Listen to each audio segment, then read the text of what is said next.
Hey there, my friend. This is Dave Wood, and I'm talking to you right now out in the mountains in Costa Rica in a top secret location.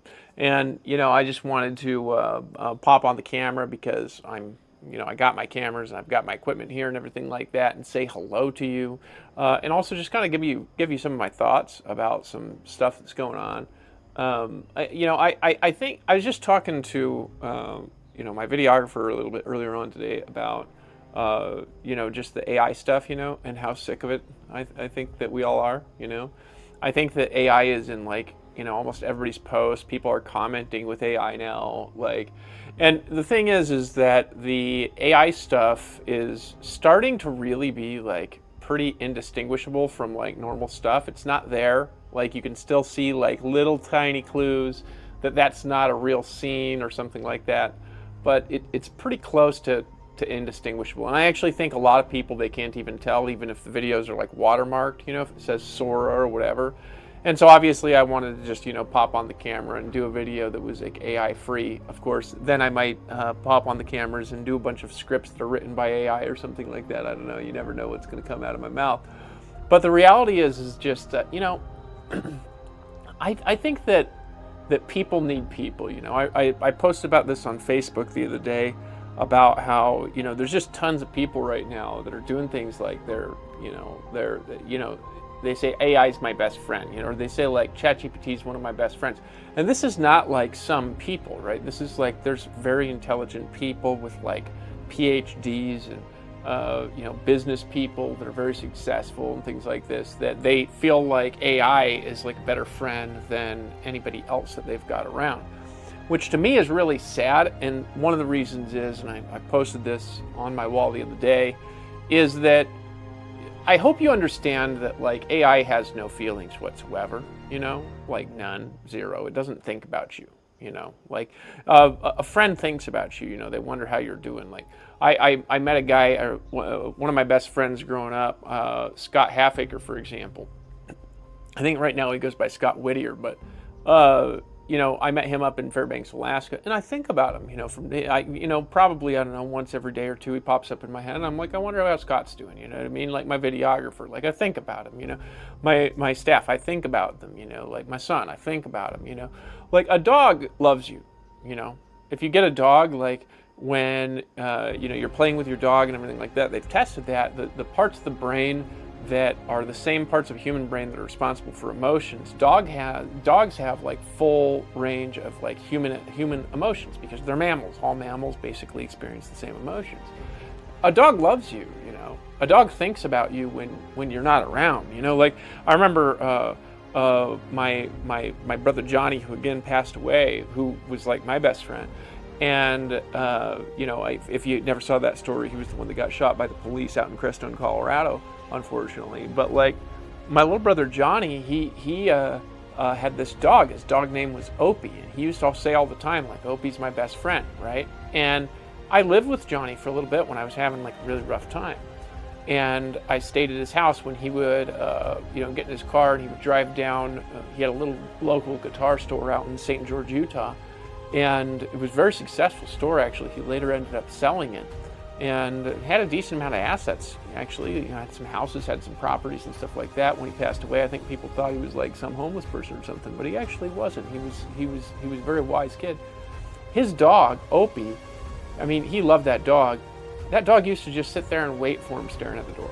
Literally, he would wait for him for hours staring at the door. So when it was around the time for my brother to finish up with his work at the guitar store, he would come home and he would get the dog, then he would drive out to a lake, and then they would play at the lake, right? And so that dog, I literally would see that dog just staring at the door, waiting for hours, not even moving, just looking at the door, waiting, because he just missed my brother and wanted my brother to come home, That's a friend, you know what I mean? That's a friend. It's somebody that loves you, that thinks about you, that cares about you, a dog can be your friend. A woman could be your friend. If you're a woman, a man could be your friend, another woman could be your friend. Even a child, they can be your friend, right? AI is not your friend. They don't, it's not like those conversations aren't valuable, because I've spent like late nights talking to AI just about stuff that basically other people are not interested in, but the AI always pretends that it's interested. But that's another thing with it is like AI is not interested, right? It's just running an algorithm. It's a large language pattern. Now, I believe that there's going to be a time in the future, and this is the dangerous time, the threshold that we're crossing over, where AI is going to go from not caring. I believe that AI is actually going to become sentient. And I don't think that that's around the corner necessarily. I think that AGI is going to come first, and then I think it'll go from AGI to ASI, and somewhere around ASI, I think that these things, and that's artificial superintelligence, artificial general intelligence, AGI, and then ASI is artificial superintelligence. Somewhere around artificial superintelligence, I think these systems are going to become quantum classical systems, which is more similar to how the brain works. And it's very possible around that time, and I've mentioned this many times, that they will just spontaneously begin developing sentience. Actually, it's possible that that is happening right now, but I'm just telling you, these machines, at least right now, at least in 2025, at the time of making this video, in October, these machines don't care about you. They don't think about you when you're not around. When you are not logged into ChatGPT, there's no registration with that system whatsoever. There's no thoughts that it's having, like, I wonder how Bobby's doing or anything like that. It doesn't care about you at all. You need real friends, right? So if you're one of these people, and I think there's actually a dog out there speaking of that. Hey. You need real friends, right? You need like real people around you that got your back, that care about you, right? And not necessarily that just agree with you all the time. Like, you need like real people around. And I really think that this is going to turn into a problem as we go into particularly the 2030s with the new generation that's going to be raised using artificial intelligence, where it's going to be a harder and harder and harder line to draw with like what's real and what isn't.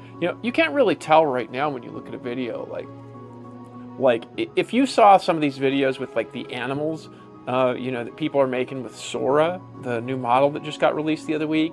If you saw those videos in like, I don't know, 2009 or something like that, you would think they're real, right? You'd be like, oh, wow, I can't believe that tiger jumped over the fence and the dog was barking at it, and then that cat chased it away. That was like the most incredible shit I've ever seen, right?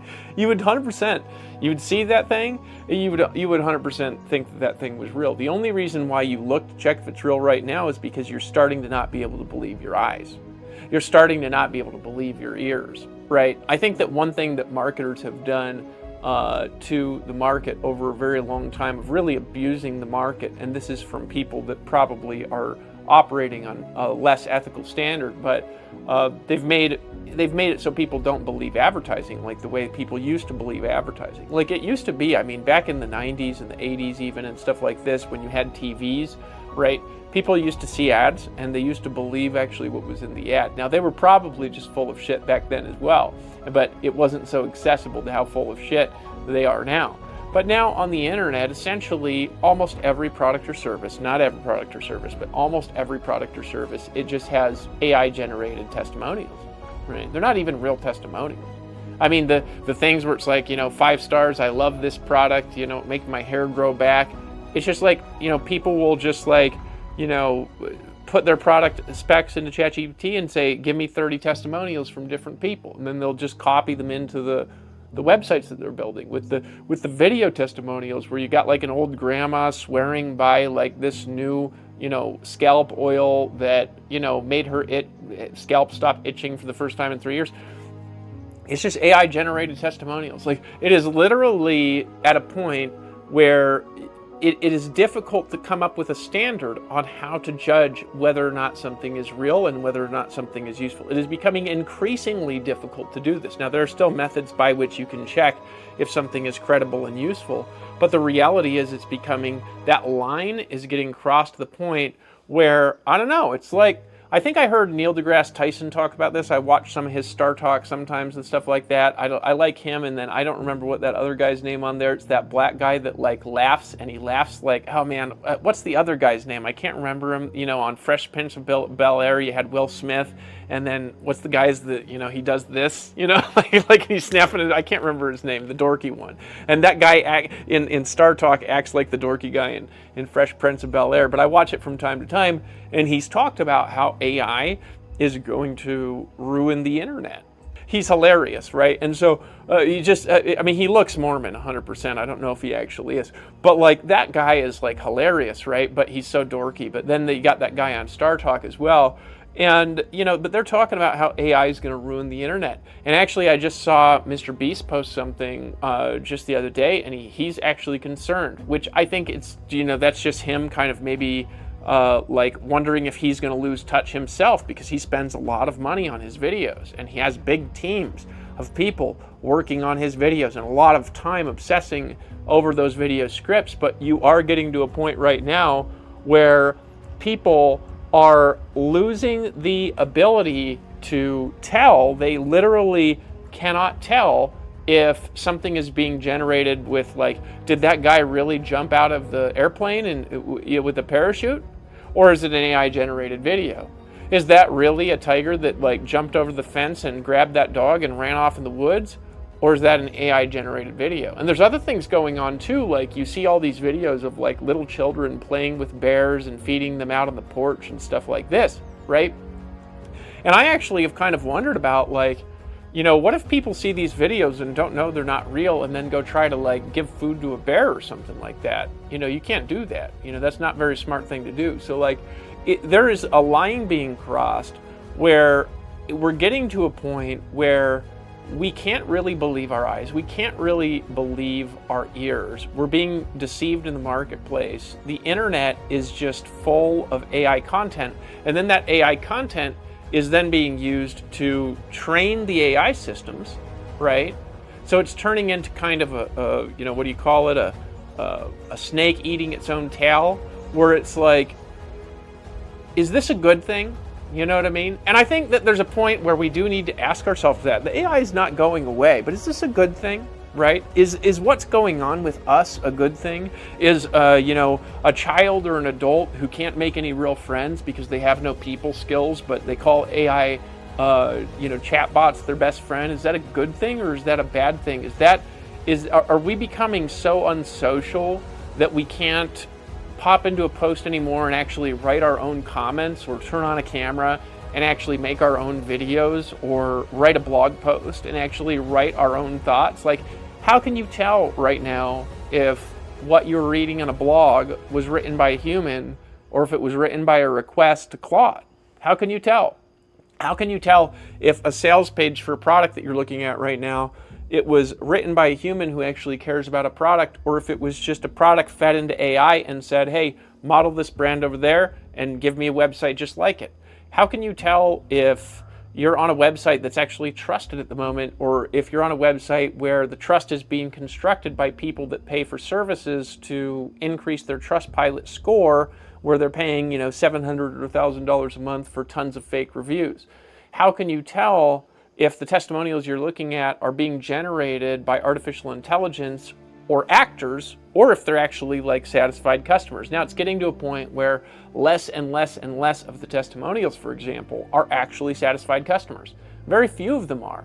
Only on some of the bigger sites where you've got tons of actual user reviews, where they've got validated reviews, like on Amazon, where you can actually read the reviews people are writing, but tons of those are fake as well, right? So we're kind of eating the internet right now. We're ruining, in the process of pursuing super intelligence, where we have these machines do everything for us. What are we doing to humanity? What are we going to do when, people can't get jobs anymore? This is coming right around the corner, and this is not something that is, necessarily, something to laugh at. It's not a joke, right? What are we going to do when 20% of the population loses their jobs in a year, or 30% of the population loses their jobs in a year? Already you can basically do customer service with AI. Already you can basically run whole sales processes with AI. You can actually have AI salespeople, and they're pretty good. They're not as good as like really high trained salespeople at the moment, but actually some of them are better than normal salespeople, right? So it's not like we're going to need customer service reps in 20 years. It's not like we're going to need phone sales reps in even next year. I mean, it's not like we're going to need coders. I mean, you already have these AI systems that are coding, essentially the code that they write are winning coding competitions against real human coders, like basically all the time. It's like the first time that AI beat one of the world grandmasters at chess was in, the late 90s, I think. And then pretty soon you had AlphaGo pop around the corner and is beating the world Go championship, which was much more difficult than beating the world chess championship because Go is like infinitely more complex, right? And right now, AI is writing better than most of us, not all of us. AI is a better communicator than a majority of people. It's definitely a better listener than a lot of therapists. And it's definitely a better listener than most friends. And maybe that's why people are turning to the AI versus just building friendships. Because their friends don't listen to them anymore, because people don't have people skills anymore, because they're in front of the screen just glued to social media, going through like never-ending amount of scrolling the whole Empire State Building worth of TikTok videos, 4 and 5 and 6 hours a day on TikTok, never picking up a book to save their life because, they're losing their ability to read. Their language is getting all disjointed. Their understanding is getting lowered. And I'm speaking obviously not of everybody, but a lot of people today, that's exactly what they do, right? That's what they do all day long. They're just all day long clicking from one thing to the next, getting one jolt of AI information to the next. And what's happening to people in the middle of all this? What's going to happen to people when they lose their work, when they feel like they don't have any purpose? I actually don't have an answer to that question. I've thought about this for a very long time, and I've thought of some varying scenarios. But I would love it if we found a way to build a great community, if that makes sense. To build a great community where people are helping people. Because at the end of the day, what really matters is not how cool technology is. That's awesome. It's awesome to build cool technology. I mean, I totally think that technology is going to get so crazy in the next 10 years that you won't even be able to imagine the kind of stuff that's going to be happening in the mid-2030s. I think that houses are going to be able to be constructed in 50 minutes or an hour by robots. I think that you're going to start seeing stuff that is just so unbelievably crazy at such high speeds that it will become completely incomprehensible to us. We won't even know how it works. We'll be looking at it and we'll be like, I miss the days when we didn't even have the internet. Some of the older folks out there that are over 30 and 40 years old, where you're if you were born 30 years ago, you're remembering the time. I mean, you were born when the internet was really coming out. If you're 40 years old, there was nothing like the internet. I mean, we didn't have the internet. The internet started to come out in the 90s. The technology was there, but nobody had public access to it right till the 90s. And so in the 90s, the internet starts coming out, and also internet porn starts taking over, right? That was an interesting one, right? Why did that come out? Freudian slip, perhaps.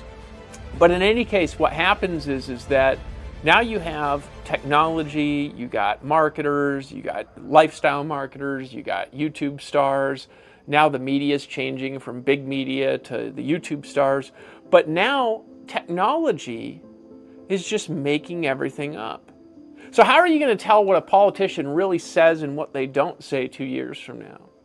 How are you going to tell if somebody really did something wrong, or if somebody's just making something up and they're using somebody's face and putting it in an AI video and faking something that person did to, for example, destroy their name? How are you going to know if that happened or if they actually did that horrible thing? How are you going to be able to tell what's true and untrue? Well, we had a hard time, I think, figuring out what was true and untrue when I was a kid, right? There's all sorts of books, all sorts of opinions you had to sort through. But they were like real human opinions you were reading. Right now, even 5 years ago, what you were reading on the internet, it was generally real people's opinions, right? Right now, what are we even reading? What are we getting programmed by? What are the algorithms even telling us to do anymore? What's happening to being a human being and having a real team and real relationships? where people are okay that they're not perfect listeners at each other. You know, people get together in like groups and actually do things together. Like, what's happening to people right now in this day and age? Some people today too, they're getting so nasty. You know, there's a lot of people that are just turning into real nasty, nasty people, you know. And I wonder if some of the antisocial, and this isn't everybody, obviously nothing I say applies to everyone, but like, you know, maybe some of this antisocial stuff is not the right way for us to be. Maybe we need to go back, and no matter whether AI could do it for us, we should sometimes write our own stuff. Maybe no matter whether or not we can generate a video with AI, maybe sometimes we should just pop on a camera and say hello to everybody and make our own video from the heart and the soul. Maybe no matter what's going on, we should still learn how to deal with each other, even if we don't have to have jobs like customer service, because at the end of the day, yeah, we might be replaced in the menial work that we do, but can anything really replace who you are? Can anything really replace the dreams that you have in your life purpose, the reason you're on this planet? Or does the world need you? And I kind of think that no matter what happens, I believe that people matter. I've always believed that, and I've always believed in the best in people, right? Maybe we should turn back to learning how to be better human beings again. I don't know where this message is coming from. This is just something on my mind and my soul to tell you that AI, look, it might be your actual friend in the future, but the truth is, even if it is, I don't know if we'll ever really be able to tell. Right now, it's definitely not a friend. It's a tool. Remember that. Remember that you need real people. Remember that you need real friends. Is it a good thing if somebody doesn't have anybody to talk to, and then they can finally talk to AI and it feels like they're having a good conversation? Yeah, I think it's probably a good thing they have somebody to talk to, but it's not somebody. It would be better if society wasn't so weak that we could build relationships with each other, if that makes sense. Anyway, this is Dave Wood. This is my heart-to-heart message with you for today. Maybe get back and build real relationships again, because that's what life is all about. The world, or the mountains in Costa Rica, whichever comes first.